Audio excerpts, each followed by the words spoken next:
샬롬 삼국지 4권 5번째. 조조의 군사들이 갑자기 쳐 내려오자 말을 쫓는 데만 정신이 팔려 있던 문추의 군사들은 크게 어지러워졌다. 문추가 제 몸을 돌보지 않고 싸웠으나 뒤죽박죽이 된 군사들이 뒤를 받쳐주지 못했다. 대우도 없고 군령도 통하지 않아 허둥대다가 저희끼리 밟고 밟히는 형편이었다. 그제서야 문추는 지금까지의 손쉬운 승리와 그 수많은 노획품이 모두 조조가 계략으로 내준 미끼였음을 깨달았다. 더 깊이 빠져들기 전에 도망치고자 급히 말머리를 돌렸다. 언덕 위에서 내려다보고 있던 조조가 그런 문추를 가리키며 자기 장수들에게 다시 소리쳤다. 문추는 하북의 명장이다. 누가 가서 사로잡아 오겠느냐? 제가 가보겠습니다. 장요와 서왕이 한꺼번에 그렇게 대답하고 말을 달려나갔다. 그리고 달아나는 문추를 뒤쫓으며 크게 외쳤다. 문추는 닿지 말라. 고개를 돌려 두 장수가 쫓아오는 걸 본 문추는 창을 안장에 꽂고 활을 꺼냈다. 화살을 시위에 먹여 장요를 겨누어 쏘는데 서왕이 그를 향해 병력같이 고함을 질렀다. 비겁한 놈, 어디다 활질이냐?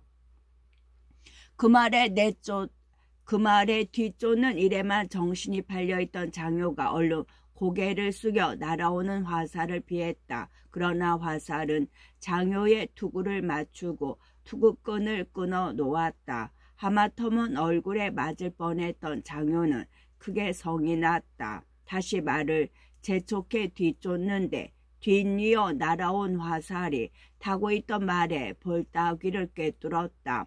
아픔을 견디지 못한 말이 무릎을 꿇으며 나 뒹구니 장요도 견디지 못하고 땅에 떨어졌다.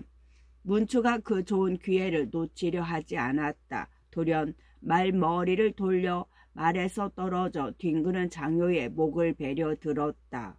서왕이 급히 도끼를 휘두르며 나가 그런 문추를 막았다. 그러나 겨우 장요를 구해냈을 뿐 문추의 등 뒤로 많은 군마가 밀려오는 걸 보자 이내 말머리를 돌려 달아났다.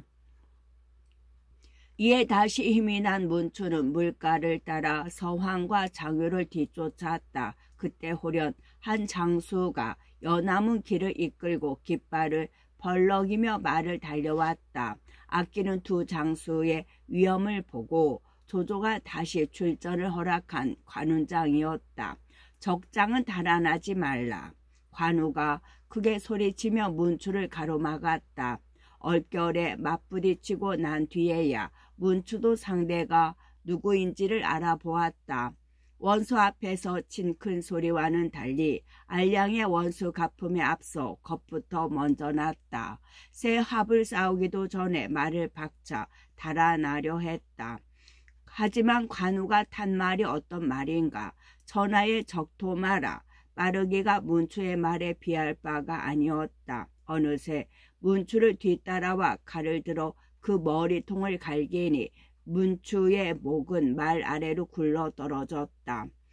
조조가 흙언덕 위에서 관우가 문추의 목을 베는 걸 보자 일시에 입말을 몰아 내려왔다. 하북의 군마는 대반이 물에 빠져 죽고 그들에게 빼앗겼던 군량과 맞추며 말은 다시 조조에게로 돌아갔다. 관운장이 좌충우돌하며 쫓기는 원수의 군사들을 죽이고 있을 때 문추의 뒤를 바치고 있던 유현덕이 부군에 이르렀다. 앞서 나가 있던 군사들이 문추의 소식을 알아 유현덕에게 전했다. 전군이 패했는데 이번에 붉은 얼굴에 긴 수염을 늘어뜨린 장수가 문추를 베어 죽였다고 합니다. 그 말을 들은 유현덕은 황급히 물가로 말을 보라 싸움터를 건너 보았다. 화살이 닿을 거리로 물 건너 싸움터에서 한 장수가 나는 듯 말을 몰며 하북의 군사들을 짓밟고 있는데 그를 따르는 깃발에는 한수, 정우, 관운장이란 7자가 뚜렷했다. 정말로 아우가 조조의 진중에 살아있음을 확인한 셈이었다. 반가운 마음 같아서는 불러 만나보고 싶었으나 승세를 탄 조조의 군사들에게 둘러싸인 관우라 그럴 수도 없었다. 우선 위급이나 피하고자 문추에 남은 군사들을 거두어 원소의 본진으로 돌아갔다. 그때 원소는 본진과 더불어 관도까지 나와 있었다. 유현덕에 앞서 문추가 싸움에 져 죽은 소식부터 원소에게 들어갔다. 이번에 문추를 죽인 것도 간우임에 틀림없습니다. 유비는 거짓으로 모르는 체 하고 있을 뿐입니다. 모사인 신배와 곽도가 원소를 찾아보고 그렇게 말하며 유비를 헐뜯었다. 귀가 얇은 원소는 그 말에 크게 노했다. 그 키 큰 도적놈이 어찌 감히 이럴 수 있단 말이냐. 그렇게 내뱉으며 기다리는데 유비가 오래자나 잦아들었다. 원소는 앞뒤 살필 것도 없이 유비를 가리키며 무사들에게 소리쳤다. 여봐라, 저놈을 당장 끌어내다가 목을 쳐라. 명공, 제게 무슨 죄가 있다고 이러십니까? 유비가 놀라 원소에게 물었다. 원소가 노한 소리로 꾸짖었다. 너는 네 아우를 시켜 이제 또 내가 아끼는 장수 하나를 죽였다. 그러고도 죄가 없다 하겠느냐. 유비는 속으로 다급했다. 그러나 겉으로는 태연한 표정을 지으며 조용히 정했다. 저를 죽이더라도 한마디만 들어주신 뒤에 죽이십시오. 아직도 할 말이 남았더란 말이냐. 그렇습니다. 모든 것은 조조가 이 유비를 미워하여 꾸민 계책입니다. 제가 명공께 의지하고 있는 줄 알자 제가 명공을 도울까 두려워 특히 관운장을 보내 알량, 문추 두 장수를 죽이게 한 것입니다. 명공께서 그 일을 알면 반드시 노에 저를 죽이리라 생각하고 한 일이니 이는 즉 명공의 손을 빌어 이 유비를 죽이고자 하는 계책이 아니고 무엇이겠습니까? 바라건대 깊이 헤아려 주십시오. 그 말에 줏대없는 원소의 노기는 이내 눈 녹듯 쓰러졌다. 대신 가장 생각 깊은 채 오히려 곽도와 신배를 꾸짖어 물리쳤다. 현덕의 말이 옳다. 그대들은 몇 번이나 까닭없이 죄 없는 사람을 죽이도록 충동하여 내 어진 이름에 해를 끼칠 뻔했다. 그리고 다시 현덕을 전처럼 윗자리에 앉게 했다. 명공의 너그럽고 크신 은혜를 입었으니 실로 어떻게 보답해야 할지 모르겠습니다. 생각 같아서는 믿을 만한 사람 하나를 뽑아 운장에게 보냈으면 좋겠습니다. 그가 가서 글과 함께 내가 여기 있다는 소식을 전하면 운장은 반드시 그 밤으로 달려올 뿐만 아니라 명공을 도와 함께 조조를 없애고 알량과 문추의 원수를 갚을 것입니다. 그 일을 어떻게 보십니까? 유비가 때를 놓치지 않고 원소에게 그렇게 물었다. 원소는 더욱 기뻐하며 그 자리에서 허락했다. 내가 운장을 얻게 된다면 알량과 문추를 함께 거느린 것보다 10배 낫소. 이에 유비는 그 자리에서 관우에게 보낼 글을 썼으나 워낙 중한 일이라 그걸 가지고 갈 만한 사람을 쉽게 구할 수 없었다. 급히 먹는 밥이 체하는 법이요. 잠시 군사를 물리고 마땅한 사람을 구해 보내도록 합시다. 조조와의 싸움은 관운장을 얻은 후에 해도 늦지 않소. 원소가 다시 생각 깊은 채 그렇게 말하며 군사를 무양으로 물리게 했다. 그리고 수십 리에 뻗쳐 진체를 내린 뒤 군사를 묶어 움직이지 아니했다. 원소가 그렇게 물러나자 아직 그의 근거를 뽑을 만한 힘을 갖지 못한 조조 또한 군사를 물리는 길밖에 없었다. 하후돈에게 군사를 주어 관도의 길목을 지키게 하고 자신은 나머지 장졸들과 함께 허도로 돌아갔다. 천자를 뵙고 싸움의 경과를 간단히 전한 조조는 곧 크게 잔치를 열고 뭇 관원들을 불렀다. 어쨌든 싸움에 이기고 돌아온 끝이라 여러 세계 위로와 지하를 내리기 위함이었다. 물론 관도의 싸움에서 으뜸가는 공을 세운 것은 관우였다. 조조는 관우의 무예를 입에 침이 마르도록 죽여 세운 뒤 여건을 돌아보았다. 전에 내가 군량과 마투를 앞세운 것은 문추를 잡기 위한 미끼를 놓은 것이었네. 오직 순공달 순유만이 알더군. 뒤늦게 여건의 의문에 답답하는 조조의 말을 듣고 그 자리에 있던 사람들은 한결같이 단복을 금치 못했다. 술자리는 그렇게 차차 무르익어 갔다. 그런데 한창 흥이 오를 무렵 호련 급한 전갈이 왔다. 연암에서 황건의 잔당 유벽과 공도가 몹시 험하게 날뛰고 있습니다. 종이 여러 번 싸웠으나 이롭지 못해 군사를 보내 구해주기를 정하고 있습니다. 관우가 그 말을 듣기 바쁘게 일어나 말했다. 바라건대 제가 개나 말의 수고를 맡아 연암의 도적들을 깨칠까 합니다. 운장은 이번 싸움에 큰 공을 세웠으나 아직 이렇다 할 보답조차 못했는데 어찌 다시 힘든 싸움길에 나서려 하시오. 조조가 공을 서두르는 관우에게 물었다. 어서 빨리 그로부터 이번 은혜의 짐에서 벗어나고 싶은 마음을 숨기고 관우가 둘러댔다.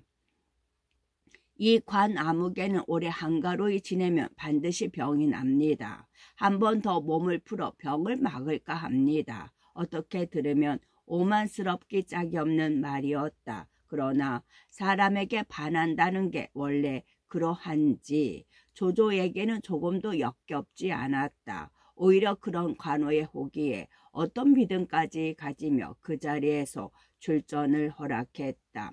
군사 오만과 아울러 우금과 악진을 부장으로 딸려 다음 날로 연암을 향해 가게 했다. 관우는 언젠가 유비에게로 돌아갈 마음입니다.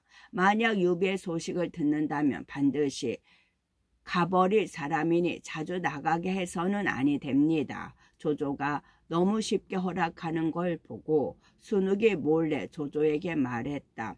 우금과 악진을 부장으로 딸려 보낼 만큼 그쪽으로도 전혀 살피지 않은 조조는 아니었으나 순욱이 그렇게 말하자 뜨끔한 모양이었다. 문득 미간에 한 가닥 주름을 지으며 대답했다. 알겠소.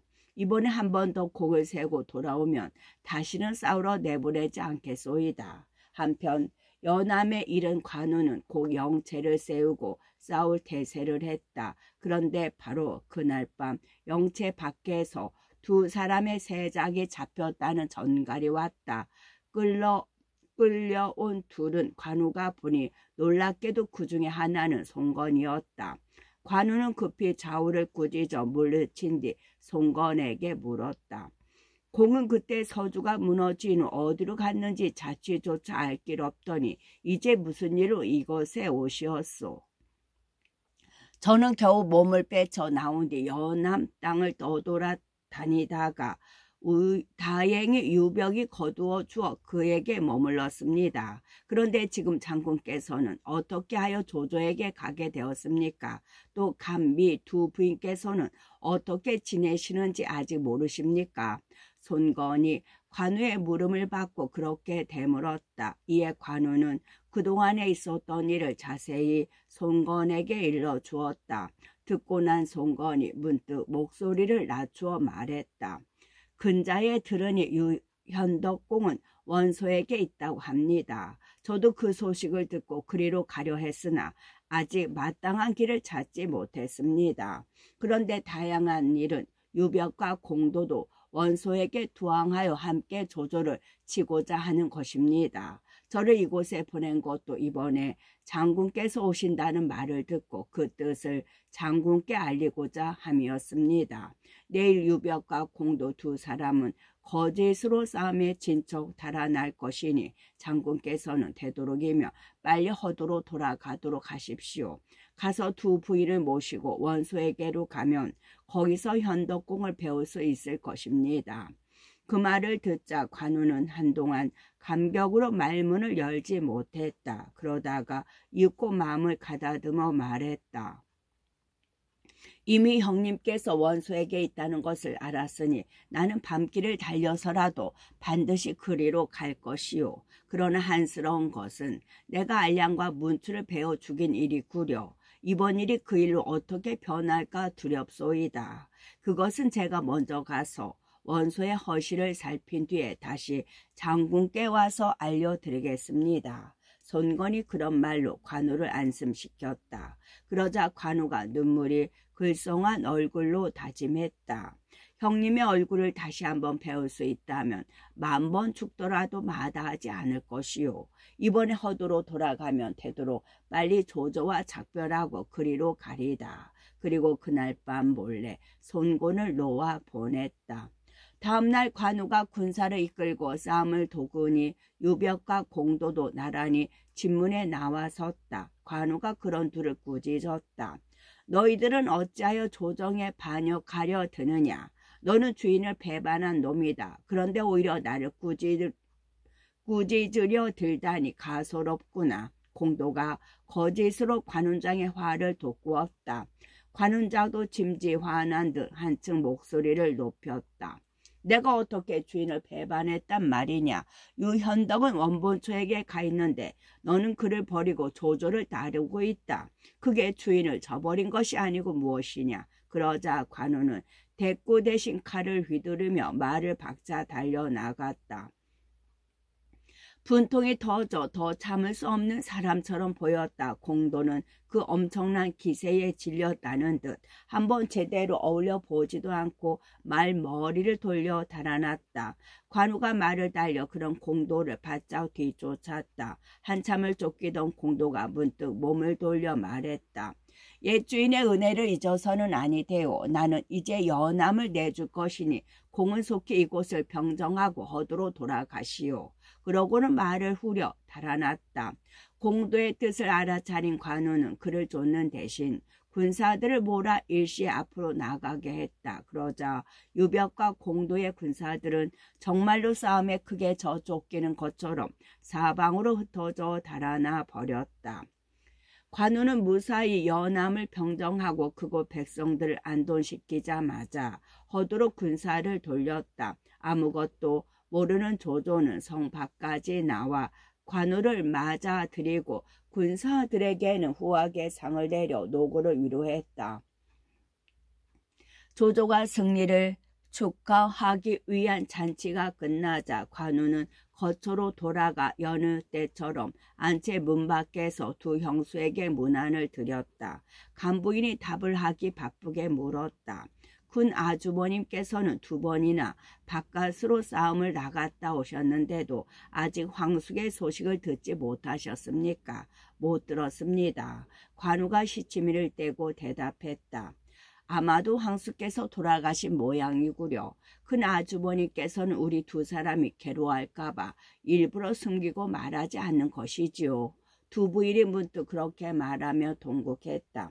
관운장은 듣기가 민망해 그 자리를 피했으나 두 부인은 오래도록 울음을 그치지 않았다. 그때 안채를 지키던 군사들 중에 관공을 따라 싸우러 갔다가 돌아온 늙은 군사 하나가 있었다. 두 부인의 울음소리가 그치지 않는 걸 보고 문 밖에서 소리쳤다. 두 분 부인께서는 그만 오십시오. 주인께서는 지금 하북의 원소에게 계십니다. 그대가 어찌하는가? 간부인이 울음을 그치고 물었다. 늙은 군사가 멋모르고 밝혔다. 강군장을 따라 싸우러 나갔을 때 장군의 진체로와 그렇게 일러준 사람이 있었습니다. 그러자 부인은 급히 운장을 불러들이게 했다. 황숙께서는 아주머님을 저버린 적이 없으신데 아주머님은 이번에 새로이 조조의 은덕을 입자 지난날의 의를 잊으신 모양이군요. 무엇 때문에 우리에게 사실을 밝히지 않았습니까? 따지고 묻는 부인의 목소리는 꾸짖음과 다르지 않았다. 그제서야 관운장은 누군가 부인에게 사실을 이야기한 줄 알았다. 머리를 숙이며 조용히 대답했다. 형님께서 지금 하북에 계신 것은 사실입니다. 그러나 두 분 형수님께 알리지 않은 것은 일이 바깥으로 새어나갈까 두려워서였습니다. 형님께로 가는 것은 때를 보아 천천히 도모해야지 급하게 서둘러서는 아니 됩니다. 그 말에 관운장의 깊은 뜻을 깨달은 부인도 성난 기색을 풀었다. 그렇다면 아주머님께서 하신 일이 옳습니다. 마땅히 긴밀하게 처리하셔야지요. 그렇게 말하며 부끄러운 빛까지 띠니 관운장도 비로소 근심을 거두고 물러났다. 관운장은 유비를 찾아갈 방도를 깊이 생각해 보았으나 마땅한 계책이 얼른 떠오르지 않았다. 공연히 마음만 어지러워 앉으나 서나 불안하기만 할 뿐이었다. 그 무렵 우금도 유비가 하북에 있다는 것을 알게 되었다. 가만히 조조에게 알리니 조조는 장효를 불러 관운장을 떠보게 했다. 명을 받은 장효는 그 길로 관우를 찾아가 불쑥 말했다. 듣기로 형께서는 싸움터에서 현덕의 소식을 얻으셨다기에 이렇게 하례를 드리러 왔습니다. 깊은 생각에 잠겨있던 관운장은 그 말을 듣자 놀랐다. 장효가 그 일을 알고 있다면 조조 또한 알고 있을 것이기 때문이었다. 더 감출 필요가 없다는 걸 깨닫자 오히려 꺼리낌 없이 속을 드러냈다. 비록 옛주인이 살아 계시다 하나 얼굴 한번 뵙지 못했으니 무엇이 기쁘겠소. 오히려 시름만 쌓일 뿐이요. 형과 현덕의 교분이 저와 형의 교분에 비해 어떠합니까? 관우가 솔직하게 속마음을 드러내자 장효도 말을 둘러하지 않고 바로 물었다. 이번에도 관우는 속말을 그대로 입 밖에 내었다. 공과 나는 붕우의 교분이 있어. 그러나 황숙과 나는 붕우의 교분에다 형제의 정이 겹치고 군신의 의까지 더했소. 어찌 더불어 비교가 되겠소이까. 그렇다면 이제 현덕이 하북에 있음을 알았으니 형께서는 그리로 가실 작정이십니까? 그렇소이다. 지난날의 말을 어찌 저버릴 수 있겠소. 문원께서 마침 찾아오셨으니 부탁드리는 바지만 승상께 돌아가거든 이 뜻을 전해 주시오. 관운장은 오히려 장효가 찾아온 것을 조조에게 자기 뜻을 알릴 기회로 삼았다. 할 일 없이 돌아간 장효는 곧 조조에게 관우의 뜻을 전했다. 한동안 어두운 얼굴로 말이 없던 조조가 무슨 생각이 났는지 문득 표정을 밝게 고치며 말했다. 알겠네. 내게도 생각이 있네. 꾀를 쓰면 그를 붙잡아 둘 수도 있겠지. 한편 장효를 보낸 관운장은 다시 깊은 생각에 잠겼다. 두 부인과 많지 않은 수하들이나 그들을 데리고 떠나는 것은 홀몸으로 달려가는 것보다 10~100배 어려운 일이었다. 친구분이 찾아오셨습니다. 문득 부리는 늙은 군사가 그런 관우를 깊이 생각해서 끌어냈다. 들라 이르라. 관우가 그렇게 불러들여 놓고 보니 전혀 낯선 사람이었다. 공은 뉘시오. 관우가 의아로운 눈길로 찾아온 손을 보며 물었다. 손이 목소리를 낮춰 자기를 밝혔다. 저는 원공 아래서 일하는 사람으로 이름은 진진이라 합니다. 그가 원소에게서 왔다는 말에 관우는 몹시 놀랐다. 곧 좌우를 꾸짖어 물리친 뒤에 또한 목소리를 낮추어 물었다. 선생께서 이렇게 오신 데는 반드시 까닭이 있을 것입니다. 어인 일이십니까?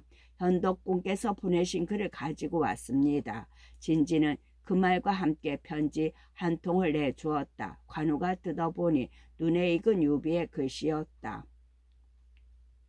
이 유비와 그대는 지난날 도원에서 함께 죽기로 하였네. 그러나 이제 맹세는 어그러져 옛 은혜는 잊혀지고 의리는 끊어진 듯하이 보기에 그대는 공명을 이루고 또 부귀를 얻기로 작정한 사람 같으니 바라건대 이 유비의 목을 가져가 큰 공을 이루도록 하게나. 어찌 몇 자글로 마음속에 있는 말을 다 펼칠 수 있겠는가. 다만 깊게 목을 늘여 그대의 명을 기다릴 뿐이네. 이 같은 글을 읽자 관우는 자기를 알아주지 않는 유비가 야속하고 또한 진작 죽지 못한 자신이 부끄러웠다. 큰 소리로 통곡하며 단식했다. 제가 형님을 찾고자 아니한 것이 아니라 다만 계신 곳을 몰랐을 뿐입니다. 어찌 부귀를 구해 옛 맹세를 잊었을 리 있겠습니까? 그러자 비로소 운장의 속마음을 확인한 진지인이 은근하게 말했다. 현덕은 공을 그리는 마음이 이와 같고 공 또한 옛 맹세를 저버린 게 아니라면 어찌 이대로 계십니까? 얼른 하북으로 가서 뵙도록 하십시오. 알겠습니다. 하지만 사람으로 태어나 점과 끝이 분명치 못하면 군자라 할 수 없을 것입니다. 내가 조조에게로 올 때가 뚜렷했으니 갈 때 또한 뚜렷하지 않을 수 없습니다. 우선 글 한 통을 써드릴 터이니 번거로우시겠지만 공께서 먼저가 형님께 전해 주십시오. 나는 조조에게 작별을 고한 뒤에 두 분 형수님을 모시고 그리로 가서 형님을 뵙겠습니다. 관운장이 그 같은 말에 진진이 물었다. 조조가 떠남을 허락지 않으면 어찌 하시겠습니까? 내가 죽을지언정 어찌 이곳에 계속하여 머물겠습니까? 그 일은 걱정하지 마십시오. 그러자 진진도 마음을 놓은 듯 말했다. 정이 그러시다면 공께서는 어서 글을 써주십시오. 제가 현덕공께 전해 올리겠습니다. 이에 관우는 붓을 들어 썼다. 듣기로 의로움은 진정을 저버리지 않는 것이요 충성스러움은 죽음을 돌보지 않는 것이라 했습니다. 관우는 어려서 책을 읽어 어렴풋이나마 예와 의를 아는 바 있으니 저 양가계와 좌백도의 옛님 둘 다 연나라 사람으로 친구였는데 함께 조나라에 가다가 큰 눈비를 만났다. 이에 좌백도가 가지고 있던 식량과 입던 옷을 벗어주며 양가계를 떠나게 하고 자신은 빈나무 등걸에서 굶어 죽었다에 이르러서는 3번이나 탄식하고 울었습니다. 전에 합의성을 지킬 때 안으로는 쌓아둔 곡식이 없고 밖으로는 구워놓는 군사가 없어 오직 싸우다 죽을 수밖에 없었습니다. 그러나 두 분 형수님의 목숨이 무거우니 함부로 제 목을 끊고 몸을 내던져 형님께서 저를 믿고 맡기신 뜻을 저버릴 수 없었습니다. 잠시 굴레 쓴 몸이나마 살아남아 뒷날 다시 만나기를 기약하기로 했던 것입니다.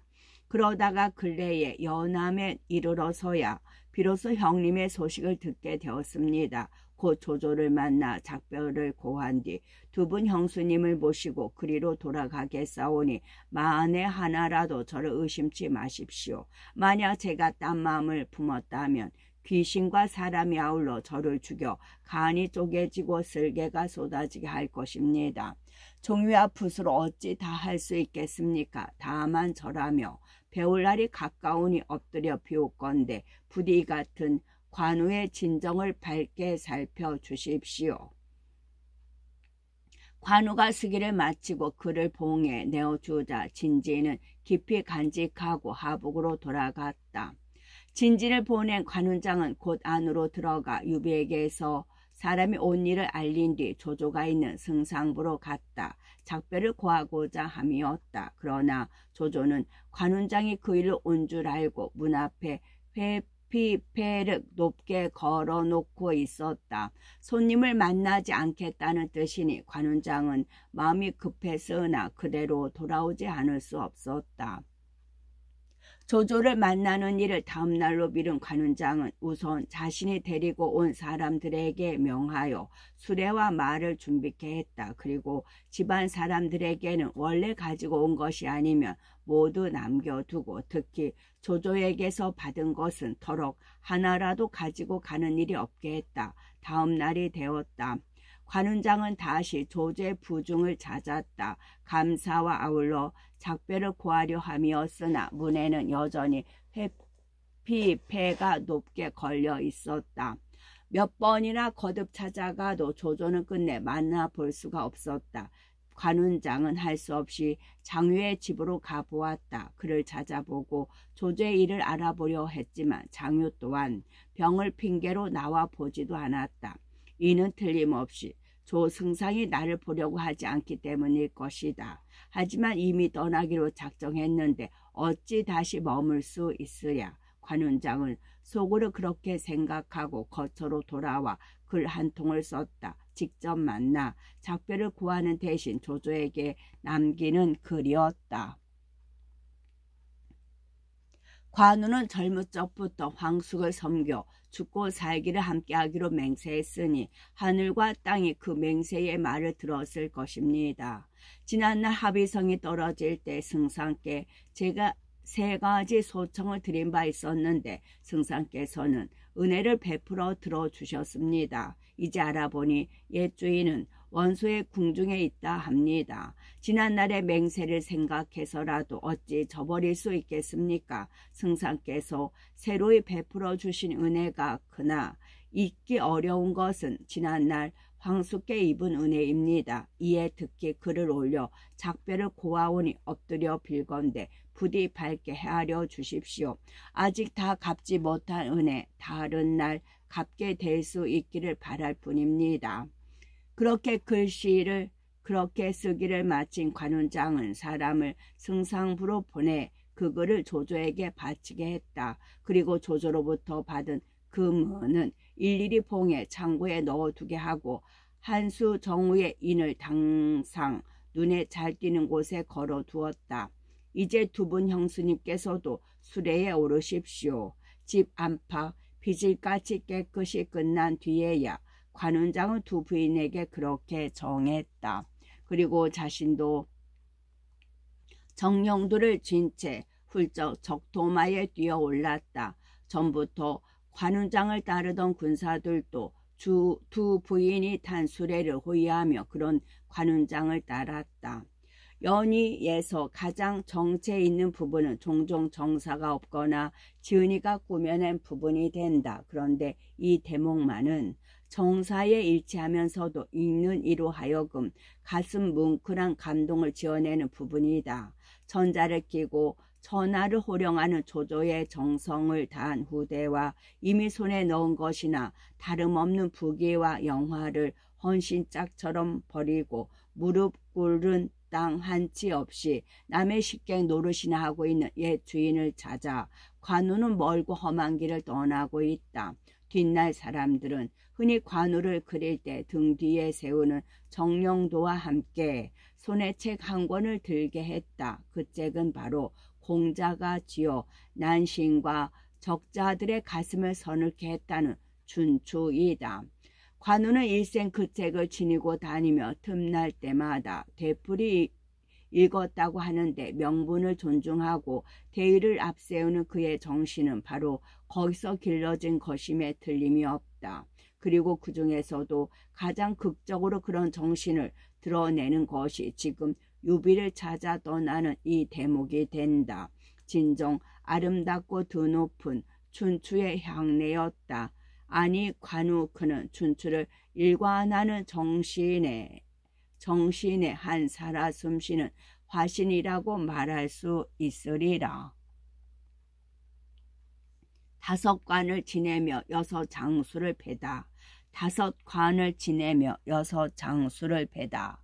급히 수레를 몰고 말을 달린 광고의 일행은 오래자나 북문에 이르렀다. 문을 지키던 관리가 막으려 들었으나 관공이 성난 눈길로 정령들을 저들자 질겁을 하고 달아나 버렸다. 관공, 여기서부터는 관우의 호칭을 연희에서 쓰는 대로 관공으로 한다. 벼슬은 후에 올랐고 단기 전리로 중의 절정을 보여주므로 별다른 일 없이 북문을 빠져나오자 문득 관공이 따르는 무리에게 말했다. 너희들은 먼저 수레를 호위하여 앞으로 나가거라. 뒤따르는 자가 있으면 내가 모두 막을 터이니 두 분 형수님을 놀라게 해서는 아니 된다.